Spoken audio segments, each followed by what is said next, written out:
J'ai pas le temps. Que celui ou celle qui n'a jamais dit cette phrase se dénonce immédiatement. Et pourtant, que l'on soit riche ou pauvre et peu importe l'endroit du globe, nous avons tous le même nombre d'heures à disposition dans notre journée. Et pourtant, même si tes journées duraient 30 heures, que tu aurais toujours l'impression de ne pas en avoir assez. Mais pourquoi? Bah ouais, pourquoi? On voit ça tout de suite dans la suite.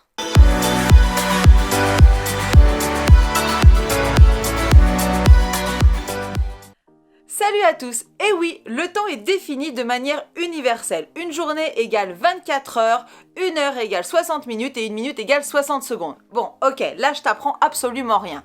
Mais c'est le manque de temps, cette notion de manque de temps même, qui va différer d'une personne à une autre selon les points de vue respectifs et selon les ressentis.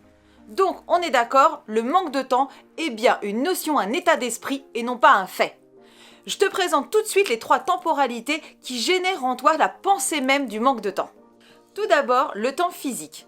C'est simple, c'est le temps réel que prennent tes tâches régulières, tes imprévus, bref, c'est tout ce qui est dans ton emploi du temps. Et ce temps-là, tu le reconnais très facilement puisqu'il suffit pour ça que tu regardes l'heure. Tiens, ce matin, t'as mis 30 minutes pour te préparer, tu viens de passer 1 heure dans les embouteillages. Ce temps-là ne te génère pas la sensation de manque parce qu'il est, tout simplement, il est neutre. Ensuite, il y a le temps mental. C'est le temps pendant lequel ton esprit est occupé. C'est celui-là même qui va te générer et te procurer du stress. Tu es dans les embouteillages et tu es déjà en train de penser au moment où tu vas arriver en retard ou à la personne qui est en train de t'attendre. Tu es en train de faire une présentation et bim, tu te souviens que tu dois emmener ta voiture au garage. C'est ces pensées incessantes qui vont affluer en permanence et qui vont se rajouter à ton temps physique et qui vont générer en toi cette sensation d'être débordé. En fait, tu es déjà stressé à l'idée même de tout ce que tu as à faire et que tu n'auras peut-être pas le temps de faire. En fait, tu es en train de te préoccuper d'un truc qui n'existe pas encore. Enfin, il y a le temps invisible. C'est celui que tu ne perçois pas. Celui qui va désigner les actions cumulées qui peuvent avoir des conséquences négatives. Par exemple, tu vas surfer à plusieurs reprises sur les réseaux sociaux et ce temps, une fois cumulé, peut vite représenter quelques heures.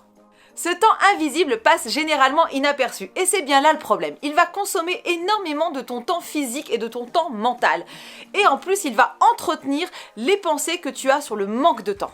Le fait même de penser que tu manques de temps, eh bien ça t'en fait perdre. Tu vas être davantage multitâche, tu vas te déconcentrer et c'est à ce moment-là que tu vas stresser et qu'arrivent les émotions les plus inconfortables. Alors si tu as encore des doutes, je te propose un exercice très simple. Il suffit de prendre la moyenne mensuelle de tes heures de travail, de sommeil, de transport, etc., de les additionner et de voir exactement et d'observer le temps qu'il te reste sur ce mois. As-tu réellement observé ce que tu as pu faire pendant tout ce temps restant? Alors, tu manques toujours de temps? Cette vidéo est terminée et je te remercie de l'avoir suivie. D'ailleurs, si tu as été attentif, tu auras pu observer qu'un petit détail a été changé au cours de la vidéo. Je t'invite à laisser en commentaire quel est ce détail. Un tirage au sort aura lieu avec un cadeau à la clé. Que cela ne t'empêche pas de commenter, de partager cette vidéo, bien entendu de la liker et de t'abonner et ne pas oublier de cliquer sur la petite cloche pour ne rien rater des prochaines vidéos. Et comme j'ai l'habitude de te dire, chaque jour est une nouvelle chance de pouvoir changer.